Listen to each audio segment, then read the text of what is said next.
제20대 대통령 선거 국민의힘 후보 토론회 부산, 울산, 경남권역 사회를 맡은 김진영입니다. 자, 먼저 본격적인 토론에 앞서 후보들께서는 간단하게 인사말을 해주시기 바랍니다. 홍준표 후보부터 시작하겠습니다. 네. 오늘 아침 기사를 검색하다가 지난 여름에 전단지를 돌리다 폭염 열사병으로 사망한 청년의 기사를 봤습니다. 참 가슴이 먹먹했습니다. 문재인 정권 5년 꿈과 희망을 잃은 이 나라 청년들에게 꿈과 희망을 되찾아주는 그런 나라를 꼭 만들도록 하겠습니다. 각 후보의 지역 공약 발표와 또 주도권을 가지고 토론하는 주도권 토론으로 진행됩니다. 자, 먼저 첫 번째 순서로 지역 공약 발표 시간입니다. 3분 동안 각 후보는 부울경 지역에 대한 본인의 대표적인 공약을 소개해 주시기 바랍니다. 우선 다음 대통령 임기가 2022년부터 2027년 5년입니다. 저는 대통령으로서 5년간 부울경에 해야 할 일만 말씀을 드리겠습니다. 우선 가덕도 신공항을 관문공항으로 만들고 김영삼 공항으로 명명하도록 하겠습니다. 신공항을 연계해서 경남 지역의 첨단 산업단지를 만들도록 하겠습니다. 그리고 공항으로 접근하는 모든 통로에 플라잉카 전기 노선을 구축을 해서 공항과 접근이 용이하도록 하겠습니다. 그리고 곧 개척될 북극 항로에 대비해서 부산항을 물류 중심 항구로 다시 키우도록 하겠습니다.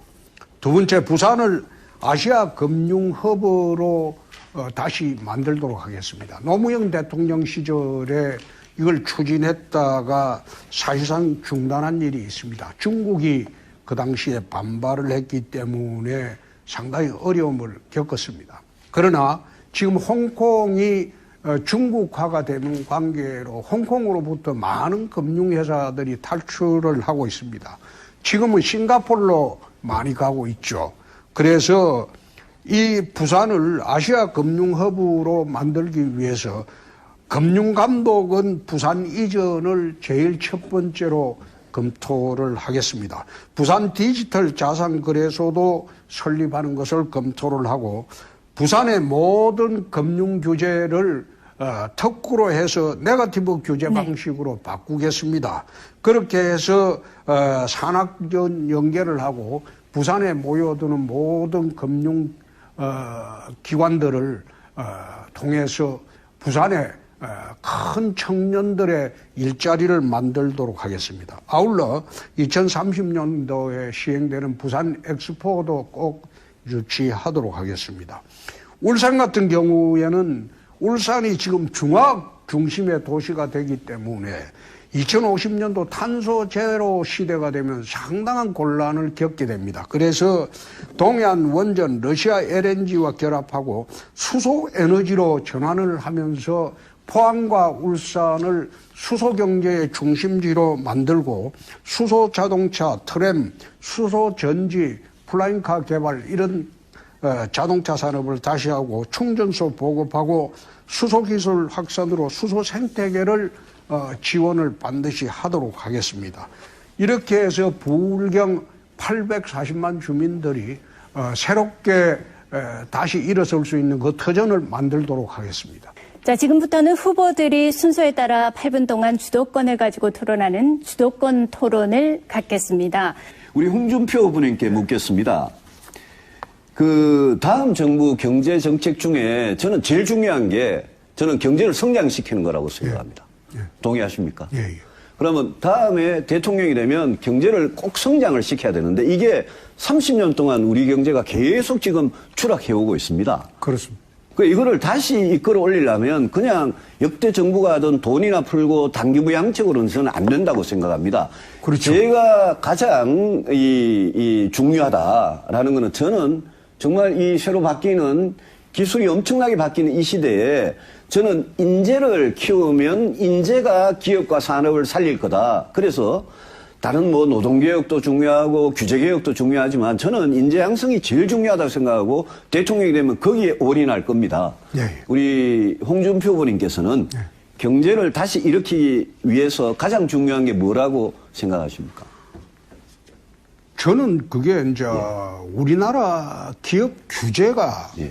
지금 네거티브 방식으로 한번 전환을 해봤으면 합니다. 예, 규제개혁. 예. 규제개혁 이것을 역대 정권이 들어올 때마다 네거티브 방식으로 전환을 하지 않고 관료들이 그 권한을 놓으려고 하질 않습니다.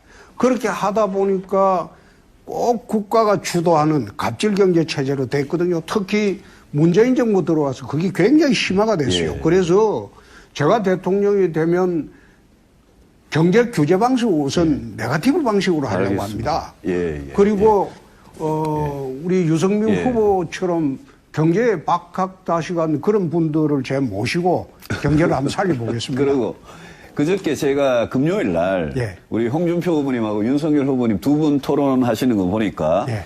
저에 대해서 이제 좀 언급을 하셨더라고요. 주로 복지 이야기 하시면서. 예. 그래 이제 두 분 말씀을 종합해 보면 그 홍 후보님하고 윤 후보님께서 복지를 정부가 그동안 돈 쓰던 지출을 좀 바꾸고 그다음에 복지 전달 체계 예. 이거를 좀 개혁을 하면 예.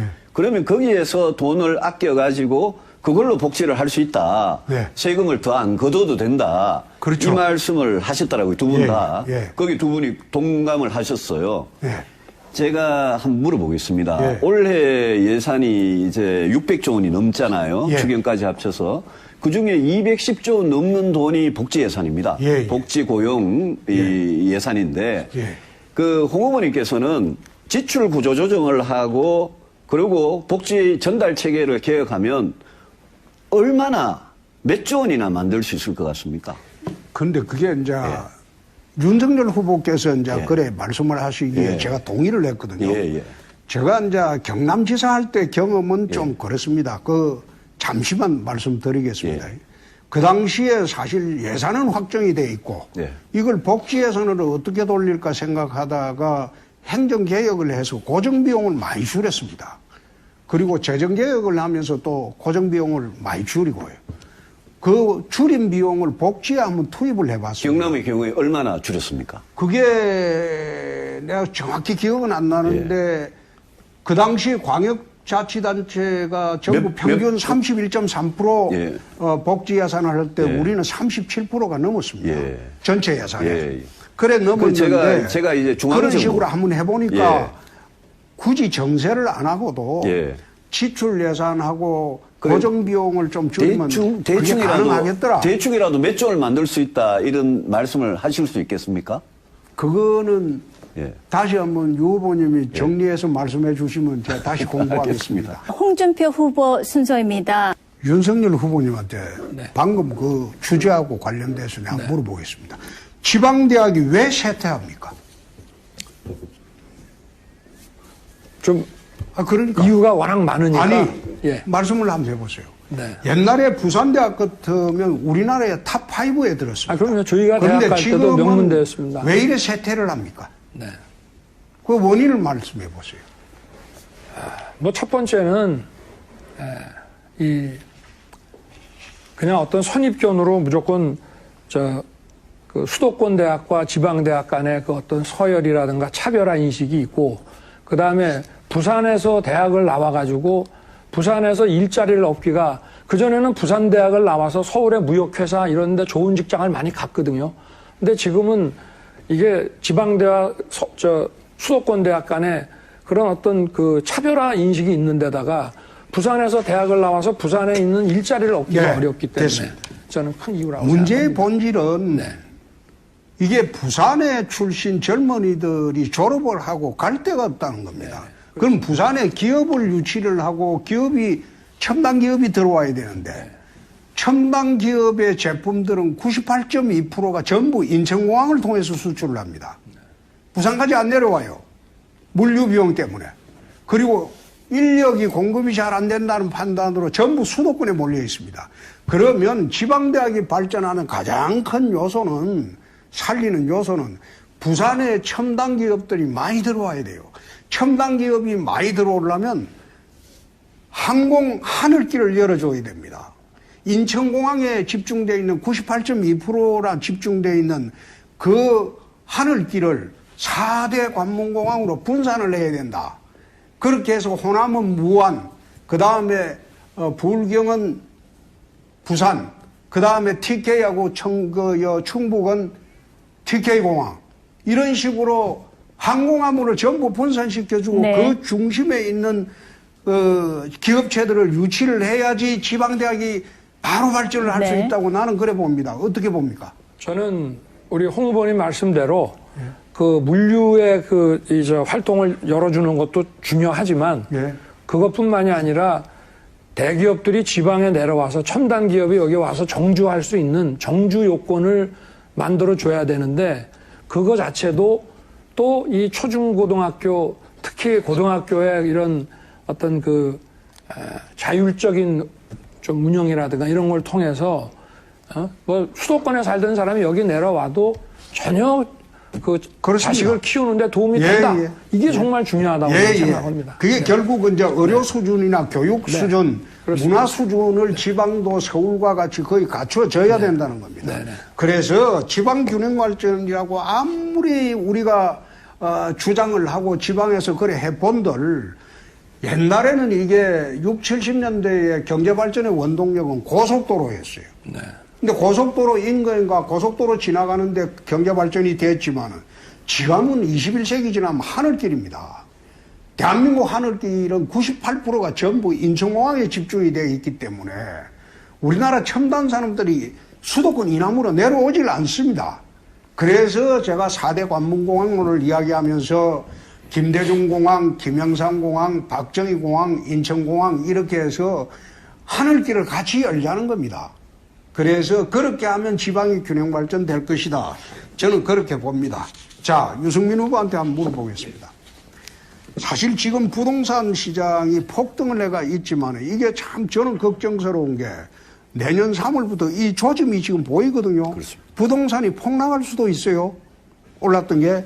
부동산을 폭락을 하게 되면 이 지난번에 유 후보님 우리 리먼 브라더스 사태가 결국은 그게 부동산 폭락 사태 아닙니까? 그래가지고 금융기관들이 망하게 됐고, 그래서 이제 세계 경제 금융공항이 오고 경제공항이 왔는데, 저는 미국에서 지금 테이퍼링을 시작을 했지 않습니까?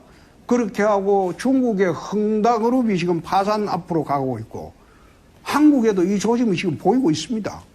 이 부동산 이게 지금 폭락 사태라든지 거꾸로 지금 오히려 부동산이 경착륙하는 그런 사태를 지금 걱정을 해야 되는데 내년 3월쯤 되면 이 대통령 선거 끝나고 난 뒤에 다음 정부가 부담해야 가장 큰 문제라고 저는 봅니다. 우리 유 후보님 어떻게 하시겠어요? 부동산이나 주식에 대해서 그렇게 너무 이렇게 함부로 전망하는 거는 저는 좀 위험하다 봅니다. 그렇습니다. 왜냐하면 예. 부동산이 짧은 기간에 굉장히 폭등을 하는 것도 굉장히 위험한 거고요. 짧은 기간에 폭락하는 것도 홍 후보님 말씀대로 위험한 거 맞습니다. 그리고 미국이 지금 테이퍼링 하면서 금리를 올리고 돈을 거둬들이고 이러면 우리나라도 지금 11월에 한국은행이 금리 올린다고 아예 예고를 거의 확실상 했지 않습니까? 예.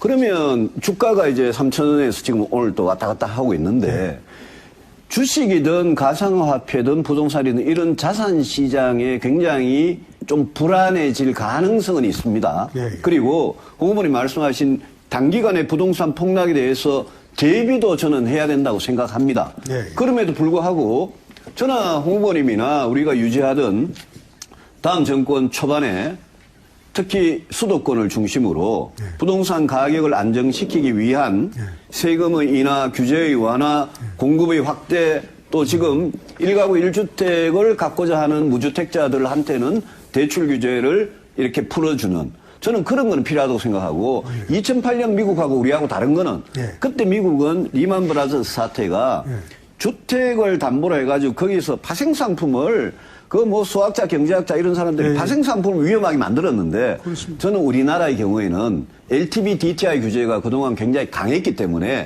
미국만큼 위험하지는 않다고 저는 생각합니다. 예. 알겠습니다. 전문가들 주장에 의하면 부동산 거래세를 20%만 낮춰도 아파트 물량이 20만 세대가 시장에 나올 것이다. 이렇게 전망하는 분도 있어요. 예, 어떻습니까? 저는 그렇게 생각합니다. 지금 재산세, 종부세, 양도소득세, 예. 취득세는 물론이고요. 이 세금을 문재인 정권 들어와가지고 엄청 높여가지고 지금 어지간한 한 채 갖고 있는 중산층들도 세금 부담이 엄청 크고 특히 양도소득세 같은 경우는 1가구 다주택자한테는 엄청나게 매겨가지고 예. 그 세금이 만약 내려오면 그러면 물건이 시장에 나올 가능성이 상당히 있죠.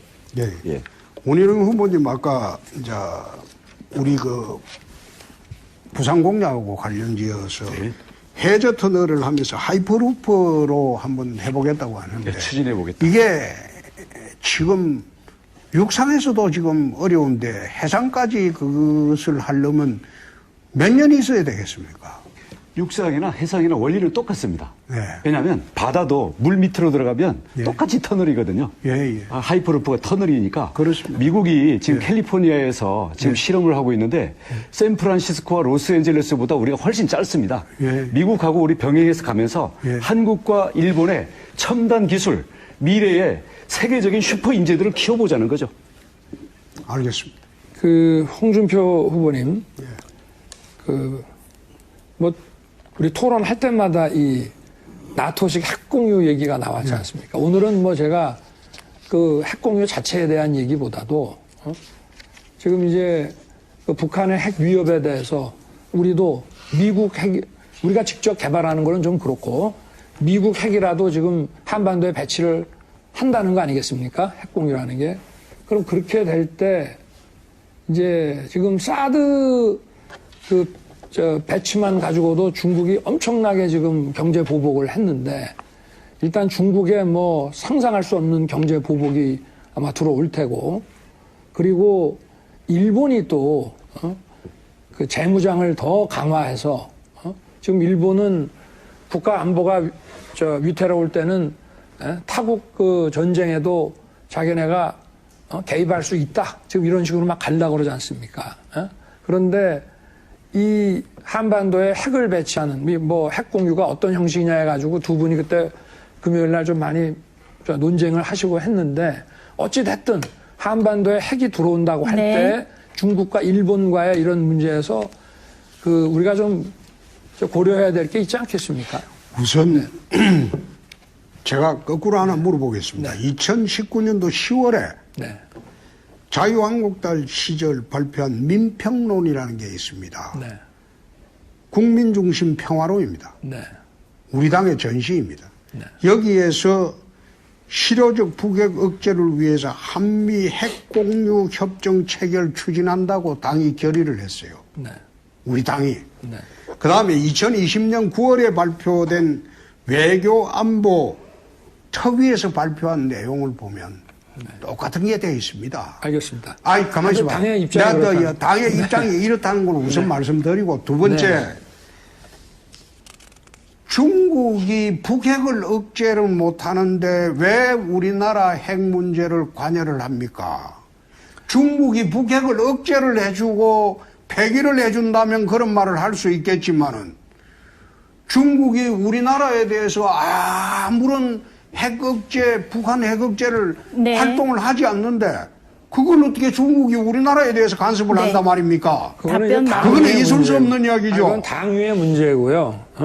우리 지금 사드 배치하는 거, 성주에 하는 거 가지고도 진영에 따라서 막 엄청나게 반대를 다시 한번 해가지고. 그 사드 배치 이야기를 할게요. 네. 2017년도. 아니, 제가 좀 여쭤보겠습니다. 가만히 있어 보세요. 2017년도에 우다웨이가 4월에 대선 때 후보 방문을 했을 때 내가 거꾸로 이야기를 했습니다. 사드 배치 그 철회해달라고 그러길래 중국이 핵 억제를 해주면 철회하겠다. 핵 억제를 못 해주는데 왜 그걸 주권 지배하느냐. 나는 그런 이야기를 했어요.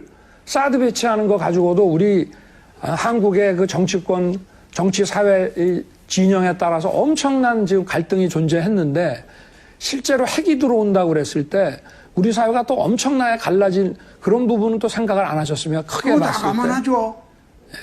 저는요, 대통령의 결단 문제죠. 저는 아니 미국은 어떻게 지난 30년 동안 이렇게 핵의 모든 우리가 위협을 받으면서 살았는데 앞으로도 그렇게 살아라는 게 그게 말이 됩니까? 그러니까 당위라든가 희망의 문제가 아니라 현실론으로 봤을 때 현실적으로 그래 할 수 있으니까 중국이나 그런 일본의 이야기를 이런 하죠. 관계상 그렇게 나약한 생각으로 어떻게 미중 패권 전쟁에서 네. 살아남으려고 강한 그래요? 자, 생각만 가지고 되는 게 이번에는 아니죠. 홍준표 후보께 토론의 주도권을 드리겠습니다. 7분 동안 토론 이끌어 주십시오. 네. 2003년도 윤석열 후보님한테 묻겠습니다. 2003년도 대북 송금 사건 때 박지원 씨는 구속을 했어요. 네. 그랬죠? 근데 그 수천만 달러 송금 지시한 DJ는 수사 조치도 하지 않았어요. 왜 그랬습니까? 그건 대통령의 통치행위죠? 그렇죠? 저는 그 사건을 안 했기 때문에 지금 아니.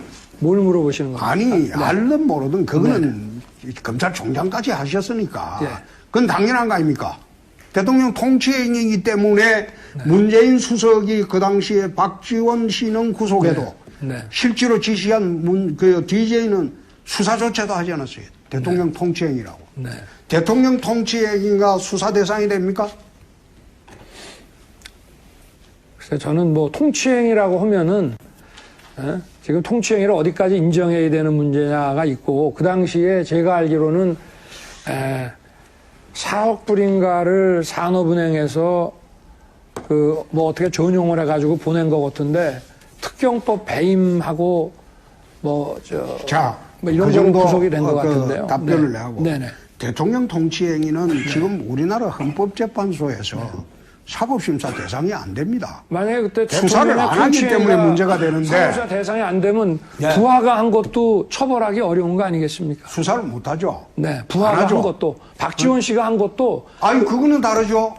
아니죠. 밑에 사람은 실행자니까 범죄 행위자니까 그거는 처벌을 할 수 아니 있죠. 박정희 대통령이 이후락 중앙정보부장 보고 북한에 가서 김일성이 만나고 와라 하는데 적국으로 잠입 탈출한 것을 통치행위니까 처벌을 못하면 이후락도 처벌을 안 받는 거지.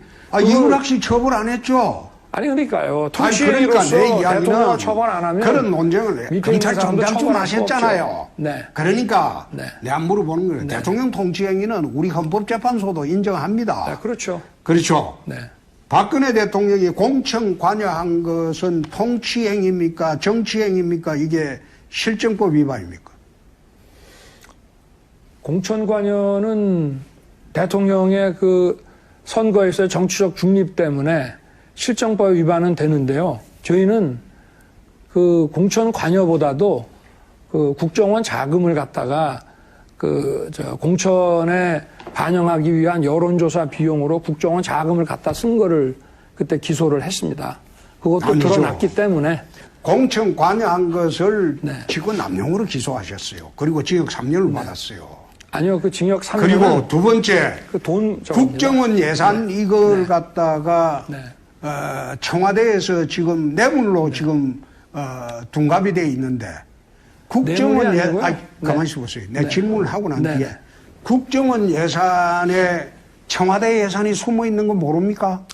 그거 몰랐습니까? 그거는 뭐 과거에는 그거를 정치적으로 그렇게 말은 하지만 그 예산 항목은요, 대북 특수 공작비입니다. 네. 포괄사업비입니다. 포괄사업비고 네. 포괄사업비는 지방자치단체장한테도 있어요. 네. 예산의 10%를 포괄사업비라고 가지고 있어요. 단체장 재량으로 쓸 수 있는 예산이. 국정원에는 포괄사업비가 있습니다. 그거는 포괄사업비는 이게 청와대에서 예산이 공개하기 어려운 예산을 국정원의 포괄사업비로 편성해서 국정원에서 청와대에 통치 지원을 시절에나 합니다. 있었던 얘기지. 아니 그걸 지금 지원을 하는 복지국가에서 거를 국정원장들을 전부 대통령한테 뇌물 줬다고 그런 식으로 해가지고 역대 국정원장을 전부 뇌물죄로 엮어가지고 난 그 처벌하는 것 보고 저건 아니다. 저거는 너무 심하다. 내가 그런 생각을 했는데 윤 후보 생각이 어때요? 그거는 지금 국민들한테 그런 말씀 하시면은, 그러면 뭐 수사 지휘를 한다고 그래서 서울지검장이 서울경찰청장이 갖고 있는 특활비, 판공비를 상납을 받으면은, 그게 되겠습니까? 그러니까 우리가 그거를 나중에 정치적으로 어떻게 해석하느냐는 참, 참여를 네, 한다는 됐습니다. 별개 문제라도 법적으로 따지는 거는 저희가 네. 정확하게 해야 안 되겠습니까? 검찰총장까지 지내신 분이 얘도 부적절합니다. 뜨는 게. 지금 이제 제가 하나 물어보고자 하는 거는 어제 포린 폴리시하고 네. 르몽드지에는 한 외신 이야기입니다. 네. 네. 포린 폴리시하고 르몽드지에서 외신이 어떻게 나왔나 하면 한국 대선이 오징어 게임처럼 되어가고 있다. 어? 각종 비리 후보들이 나와서 국민 상대로 대선 후보라고 설치는 것을 보니 오징어 게임처럼 돼가고 있다. 그래가지고 포린 폴리시라는 미국 외신하고 또 불란서 최고 일간지라는 르몽드지에서 한탄을 내놨어요. 한국의 문화적 수준을 이야기하면서. 어떻게 생각하십니까? 뭐 저는 읽지는 않았습니다만은 그게 뭐 홍 후보님도 해당되는 거 아니겠습니까? 그걸 왜 나를 꺾고 들어가요? 그걸 갖다가 이재명 후보하고 윤석열 후보 이야기인데 그걸 왜 나를 당연한 꺾고 거고. 들어가요? 아니, 네, 됐습니다. 예. 아니, 지난주에 예. 그렇게 하셨으면서도. 그건 그렇고 이제 시간이 좀 네, 남았으니까 1분 정도 원희룡 후보님한테 남았습니다. 묻겠습니다. 메가시티 공약을 지금 하고 있는데 민주당에서 과연 이 메가시티 공약이 가능한 겁니까? 메가시티요? 예. 지금 민주당이 얘기하는 메가시티는 예. 큰 비어있는 도시락만 자랑하고 있지 그 안에 예. 밥이 없어요. 아니 그렇게 하시지 말고 그럼 불경을 통합하면 자치단체장 하나를 뽑습니까? 지금 법에는 어떻게 되냐면요. 예. 초광역 협의체를 구성할 수 있도록 예. 현재도 법에는 돼 있어요. 지금 자치체를 놔두고. 그러면 협의체를 구성한다고 해서 꼭 메가시티라고 이야기할 필요가 없잖아요. 메가시티라는 걸 갖다 붙이는 어떻게 보면 브랜드죠. 그게 할 수 무슨 있도록 돼 효능이 있습니다. 있습니까? 그러니까 거기에서 서로가 규모의 경제로 시너지가 날 수 있는 사업을 올려가지고 네. 서로 권한에 대한 어떤 협약을 맺어서 운영하는 거죠. 기존 지자체처럼 주권적인 어떤 통치체는 아닙니다. 그러니까 그 자기들이 주장하긴 해도 그게 의미 없는 소리 아닙니까? 그러니까 전부 쇼만 하고 냄새만 피우지 알맹이가 없다니까요. 이 문재인 정부가 하는 정책들이. 네. 홍준표 후보께 아까 이 부울경에 5년에 해결할 수 있는 걸로 수소 경제 만들겠다고 그랬습니다. 그래서 러시아 가스 원자력 얘기하셨는데 수소 뭘로 만들 겁니까? 그거 수소 경제를 하려면 그거 수소 경제 시스템을 만들어야 되겠죠. 수소를 만들어야 수소 경제가 되죠. 그렇죠. 수소 뭘로 만들 겁니까? 그거 수소 H2O인가 그거 아니에요. 그러니까 H2O는 물이죠. 수소도 아니 수소 만드는 게 그게 굉장히 비용이 비싸다고 합니다. 아, 수소를 뭘로 만들 거냐고요. H2O는 물이고요. 물 아니, 만드실 겁니까? 아이씨 참 그런데 지난번에도 내가 원희룡 후보한테 당했는데 아, 수소? 이번에도 또 그거- 아니, 5년 내에 수소 경제 만든다면서요. 수소 경제의 기초를 아니, 만들겠다고 했죠. 임기 내에 할 수 네. 있는 것만 한다면서요. 아니 그러니까 아, 수소를 뭘로 만들 거냐고요. 완성을 하는 게 아니고 네. 그거까지 예, 물으면 두 분. 어떻게 해요? 자, 오늘 토론은 본인 빼고 어느 후보가 가장 토론을 잘 했는지 말씀을 좀 해주시기 바랍니다. 원희룡 후보가 제일 잘한 것 같습니다. 제가 골탕을 먹었거든요. 이상입니다. 자, 1분 동안 미처 못하신 말씀이나 끝인사를 해주시면 되겠습니다. 다음 토론 때에는 수소를 어떻게 만드는지 그것부터 내가 알아보고 나오겠습니다. 지난 8월까지만 해도 윤석열 후보만이 정권교체의 대안이었습니다. 그러나 추석이 지나면서 골든크로스가 이루어졌고 이제 홍준표가 대안이 되었습니다. 지금 윤석열 후보와 이재명 후보는 대장동 비리 가지고 서로 얽혀져 있고 윤석열 후보는 또 소위 여러 가지 본인, 부인, 장모, 이른바 본부장 비리 의혹도 큰 문제가 되고 있습니다. 이번 대선에 승리하기 위해서는 우리 당 후보는 무엇보다도 깨끗한 후보가 나가야 된다고 생각합니다.